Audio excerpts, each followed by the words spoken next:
ladro vi dicesse non voglio più rubare e stesse a fabbricare palette e grimaldelli, che cosa ne direste? Che cosa pensereste? Così fanno le nazioni, grida pace ai quattro venti, garreggiando in armamento d'ogni tipo e qualità. Quando poi ne avranno tanti, li vorranno anche provare, e da loro può capitare quello che sapete già. E da loro può capitare quello che sapete già. Se un uomo grasso e ricco dicesse a un poverello aiutami fratello, aiutami a ingrassare, che cosa ne direste? Che cosa pensereste?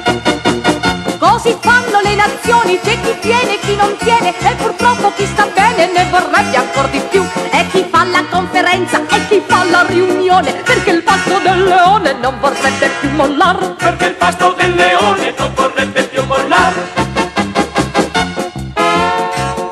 Se voi sentiste dire all'oste di rimpetto il vino pure schietto ce l'ho soltanto io, che cosa ne direste? Che cosa pensereste?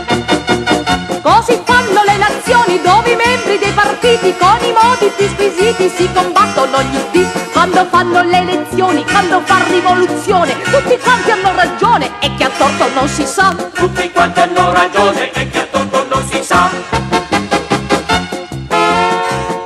Se un giorno in casa vostra mettesse il becco un tale dicendo lei fa male a vivere a quel modo, che cosa ne direste? Che cosa pensereste?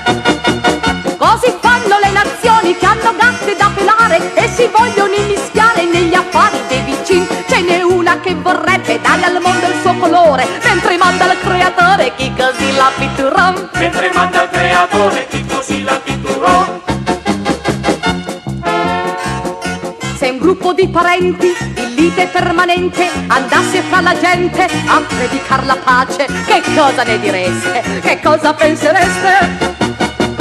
Così fanno le nazioni, sono amiche, son sorelle, quando non si fa la pelle fanno palle di cannon. Quando non si fa la pelle fanno palle di cannon. Fanno palle di cannon, fanno palle di cannon.